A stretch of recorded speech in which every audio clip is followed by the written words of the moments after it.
Hello from ChinaChina.com. This is Mark Josie. Today we'll be showing you some secrets of Chinese writing. So by using a Chinese brush today, I'm going to demonstrate a word and then write a word, and then I'll show you how the word can be ugly and how the word can look very professional. So with some ink here, okay, going to show you this word. Okay, so the first word I'm going to write is going to be a simple one. Maybe we'll do this. Okay. Now, the word of sky. Okay, teen.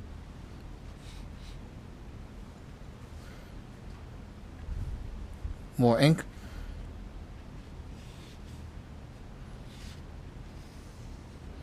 Now it looks pretty good, but then if you all of a sudden change to, okay, so a little bit more ink. So all of a sudden, if you draw like this, if you write like this, it looks pretty childish, right? Okay. Now, what's the key to make this better than this besides the brush stroke? Now, there's a structure in Chinese writing. The structure is like the it's like this. Okay, let me show you. With the brush,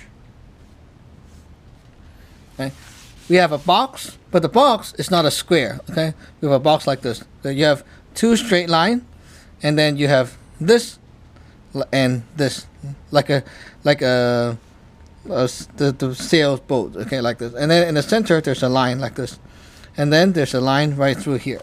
Okay, so you see we have a cross, and this here is offset. It's like going here and here. It's always like this.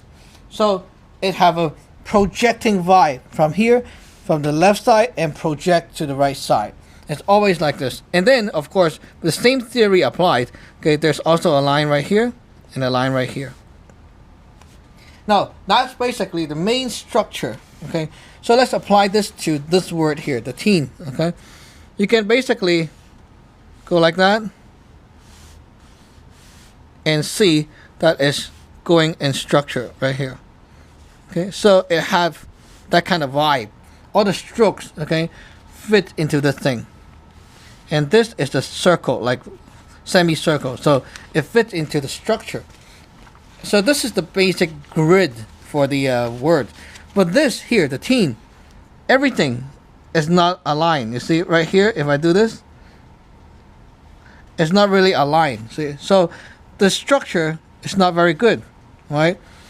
When the structure is off, the whole word is off. So let me do another example here. Right here. Okay, let me get some more water. Ink is getting thick. Okay, so maybe let me do another word here. Okay.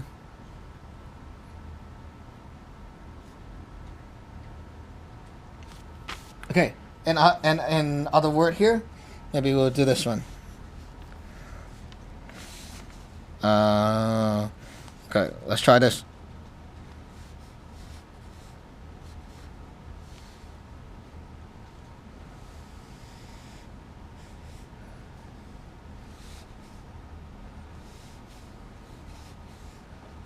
Hey, chi. Okay, hey.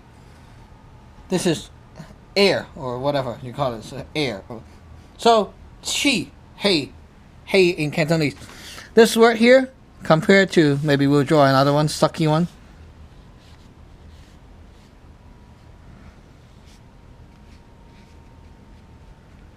Okay. This, everything is off balance, and the whole grid is off. Everything is going straight. Okay, this one here, things have a flow to it. You can see it's slanted this way a bit and that way a bit, so it does fit into our grid right here. Okay, it has the grid. See, so basically the grid itself is very important. As you can see, the grid, okay, you need to fit these lines like approximately for the word to look very nice. And so the basic or the most common issues with people learning how to write Chinese is that they start to get blocky because of English. Sometimes things is just like round or block. So your mindset is mostly like this. Your mindset will be like going H A C R round. So everything is like very straight line, round, straight line, round. Chinese word is not the same. We have different strokes, and everything have to be like in a flow. Okay, so let me do another word here. What word we're supposed to do? Okay, let's do this.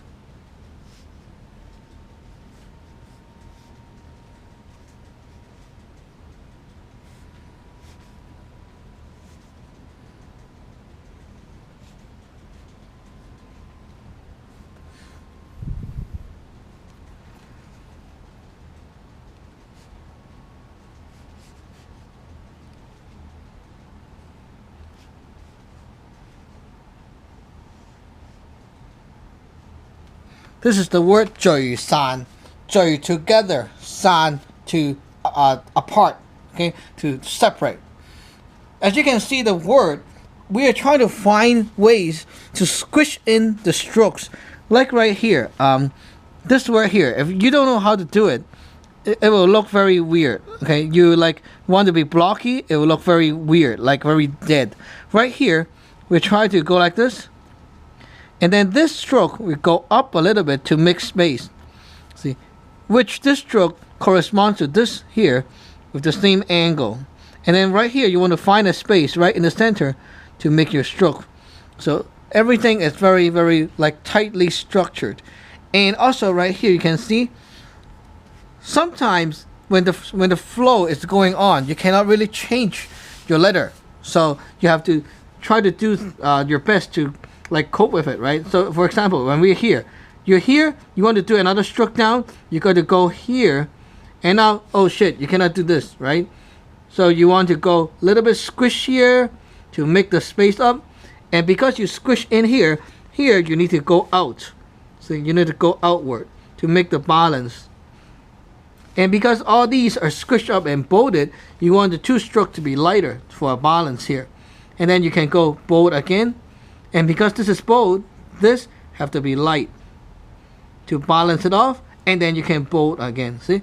So the word becomes very cool when you start to have all the light and heavy and dark, the contrast and stuff.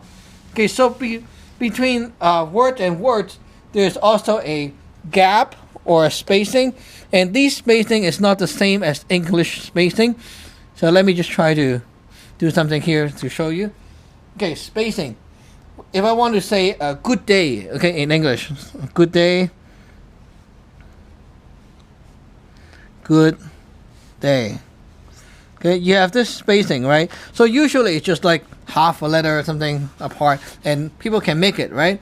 In Chinese, if you want to make the spacing, you need to really make it nice to squish and like combo up words. Especially with the Chinese calligraphy brush, if you don't space the word right, it will look really weird. Okay. Let me try to write something, okay?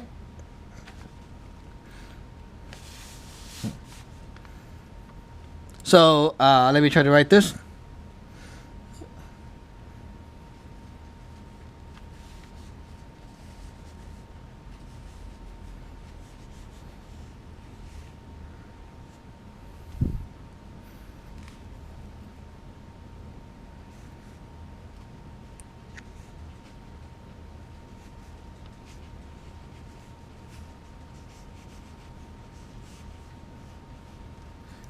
So it is 人之初性本善. Okay, this is two lines.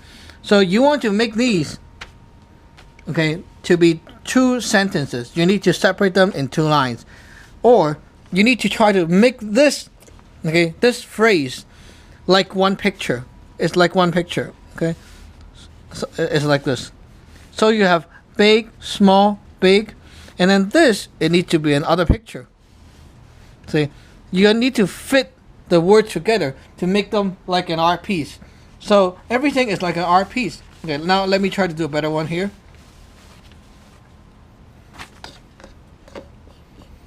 You need to fit things together. and make it like really nice. So I'll do a longer phrase to show you.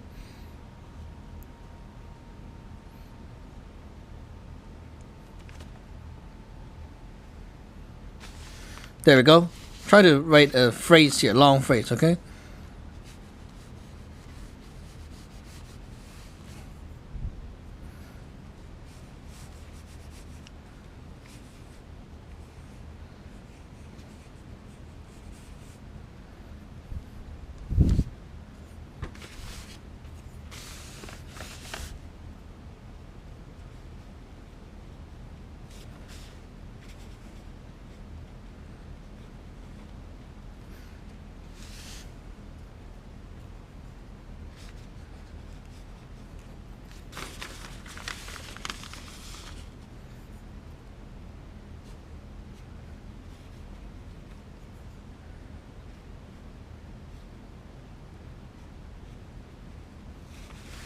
There we go.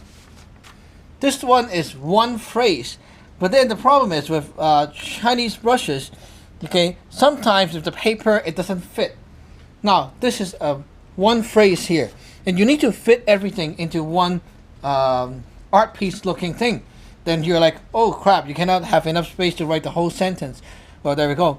晚來天欲雪, comma 能飲一杯無. It means that the night is coming. The sky is about to snow. Can we have 1 cup of wine? It's like this. So this is a poem phrase.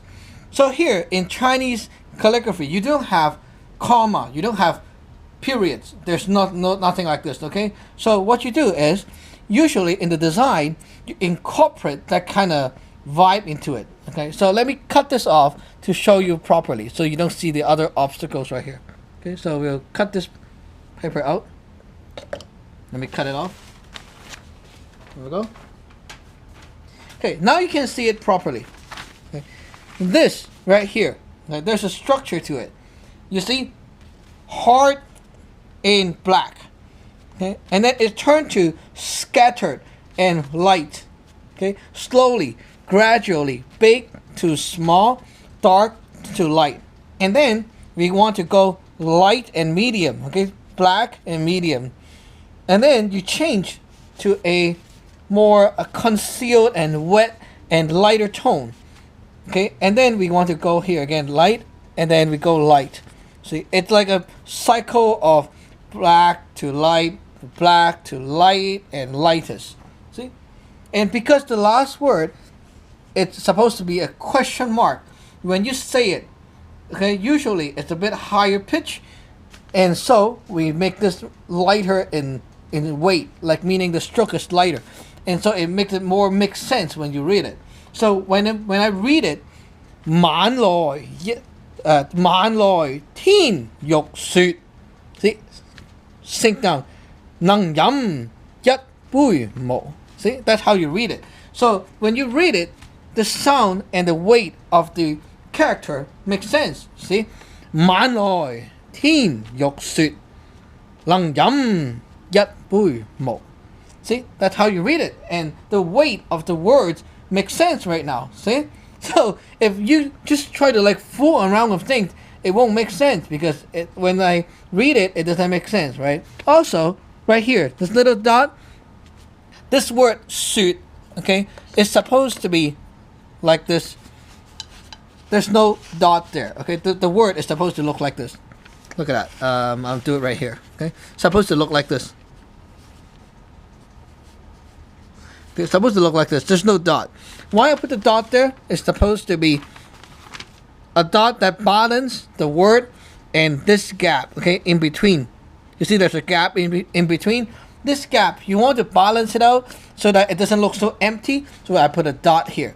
And this is also for the purpose of separating the sentences. 晚來天欲雪, comma, 能飲一杯無. See, so here you got a comma to separate the word. So this is another very important thing, to be able to demonstrate and also to express your words in brush stroke. The weight, color, tone, flow, everything is very important. So writing in Chinese and using Chinese brushes is not very simple at all.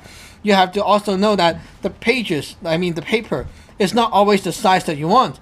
So sometimes you have to continue the sentence on the other line as well. You cannot just keep squishing up here. So basically you ended up here and then you continue again. And also one thing is the space in between the two lines right here is also very critical. This is what we call 章法 and 行氣. Okay, 章法 is meaning the structure of the paragraph. Okay, the structure of the paragraph. 行氣 is the chi, the energy flow between the lines. As you can see right now, this here is very straight. Like it's super straight, as in a straight line. Everything in the center lines up. You see, everything in the center lines up. Here, everything in the center lines up. Here, everything lines up. So it's very much like you have an invisible line grid here that's centered all the word in one flow. And it looks really good when you can actually do it properly. And so that's how it is. Now, to end the video, we need to stamp a piece of painting, right? So to stamp it, it also requires skills. And also, you know how and where to stamp.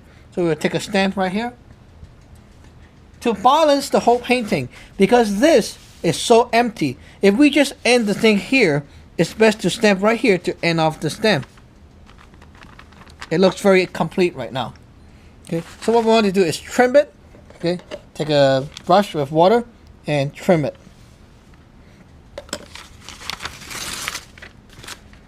Okay, so basically,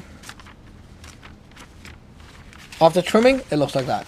So this is the main thing about Chinese calligraphy. There's a lot of structure work within lines, within characters, between characters, and also inside each word. So it's really, really deep. When you get a piece of painting like this, okay, the one who is experienced, they know how to appreciate, because they know how to read the word by looking at your weight of the word, the flow of the word, and how you structure everything and so on.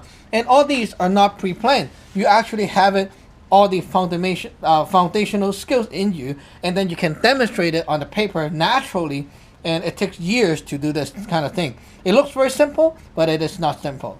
Okay, so basically this is one of my ass-kicking Chinese calligraphy video again. Thank you for watching. Remember to subscribe and like. Bye-bye!